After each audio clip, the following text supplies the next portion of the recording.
বৈষম্য দূর করে যার যার অধিকার ফিরায় দিয়া শান্তির জীবন দান করার ক্ষেত্রে ইসলাম ছাড়া ভিন্ন কোনো তন্ত্র আর মন্ত্র নাই। কিন্তু ঠিক যতটুকু বললেন বেয়াদবি ক্ষমা চাই, আপনার অন্তরটা এত নিকৃষ্ট নষ্ট যে আপনিই বললেন ঠিক, দাবিও করেন মুসলমান, অথচ কোনো আলেম যদি বলে আমাকে ভোট দাও, আপনি ভোটের আগের রাত্রে টাকা খেয়ে কিবলাকে ঘুরায় ফেলেন। আমি হাসির কথা বলি নাই, কেউ হাসবেন না, হাসলে আমি উঠায় লজ্জা দিব। এটা হাসির প্যান্ডেল না, এটা কান্নার প্যান্ডেল। হাসে কারা? যাদের লজ্জা নাই, বেহায়া বেলাজা। ১৫০০ বছর আগে রাসূল বলে গেছেন লা ঈমানা লিমান লা হায়া আলা, যাদের লজ্জা নাই ওদের ঈমান নাই। আজকে দেশ স্বাধীন নাক টেনে ঘুমাও সিলেটের মানুষ, আর ঢাকার শহরে আমার কিছু মা বোনেরা সাংবাদিক সম্মেলন করে বলে আমরা দেহ ব্যবসা করে টাকা নেই, আমাদের অধিকার নতুন করে ফেরত চাই, আমরা দেহ ব্যবসা করে স্বাধীনভাবে চলতে চাই। তুমি নাকে তেল লাগায় ঘুমাও। মুসলমানের সন্তান ঘুমাতে পারে না। মুসলমানের সন্তান নাকে তেল লাগায় ঘুমাবে সেদিন এই জমিনে উলামায়ে কেরাম দ্বীনের খেদমত করবে, কোনো বেনামাজির অনুমতি লাগবে না। যেদিন মুসলমান নাকে তেল লাগায় ঘুমাবে সেদিন এদেশের মাদ্রাসার মসজিদ কমিটির মধ্যে বেনামাজি সুদখোর থাকবে না। যেদিন তুমি নাকে তেল লাগায় ঘুমাও, স্বাধীন হয়েছে। কিসের স্বাধীন হয়েছে? স্বাধীন মুসলমানের স্বাধীন হবে, ইসলামের স্বাধীন।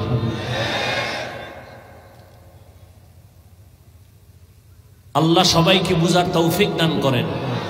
ওয়ামান ইউতিইল্লাহা ওয়া রাসূলাহু ফাকাদ ফাযা ফাওজান আযীমা। যে ব্যক্তি আল্লাহ এবং রাসূলের অনুকরণ করবেন, আল্লাহ বলেন তার বিজয়টা হবে চূড়ান্ত বিজয়, তার মানে সে বিনা হিসাবে জান্নাতি। সুবহানাল্লাহ আসে না? খুব দামি মানুষ আপনারা, সিলেটের মানুষ, সুবহানাল্লাহ বলবেন সম্মান কমে যাবে না? খুব ভাবে বসে আছেন। এই প্যান্ডেল ভাবের প্যান্ডেল না, বরং ভাব দূর করার প্যান্ডেল। এটা তওবার প্যান্ডেল, চোখে পানি আনার প্যান্ডেল, গুনাহ ক্ষমা করাবেন সেই পেরেশানির প্যান্ডেল, ভাব দেখানোর প্যান্ডেল না। এ প্যান্ডেল কত দামি! বাহ্যিক দৃষ্টিতে মনে হয় প্যান্ডেলটা খুব থার্ড ক্লাসের প্যান্ডেল। মানুষগুলো বসার বিছানা তেমন কোয়ালিটিপূর্ণ নয়। দুনিয়ার কোন অনুষ্ঠানে এই বিছানা কেউ দেয় না, দিলে রাগ করে চলে যাবে, কেউ বসবে না। দুনিয়ার গত বছর বলেছিলাম, কেউ যদি এতগুলো মানুষ এক জায়গায় বসাতে চায়, কোনো টাকাওয়ালা, তাহলে কাউকে এভাবে আনতে পারবে না, ফ্রি গাড়ি দিয়ে আনতে হবে। বসার জন্য ভিআইপি নন ভিআইপি ব্যবস্থাপনা লাগবে, ফাঁকে ফাঁকে নাস্তা, নিয়ন্ত্রণের জন্য লাগবে যথেষ্ট পরিমাণ প্রশাসন। অথচ আপনারা আসছেন টাকা খরচ করে, অনেকে দান করেছেন দ্বীনি মাদ্রাসার জন্য, নাস্তা তো নাইই, বসার বিছানারও কোনো কোয়ালিটি নাই, ক্লাস ভাগ নাই, কে বড় কে ছোট, কে আলেম কে মূর্খ, কে ধনী কে গরিব, সব একাকার। এতগুলো মানুষ নিয়ন্ত্রণের জন্য একজন প্রশাসনের প্রয়োজন নাই। এটা কিভাবে সম্ভব?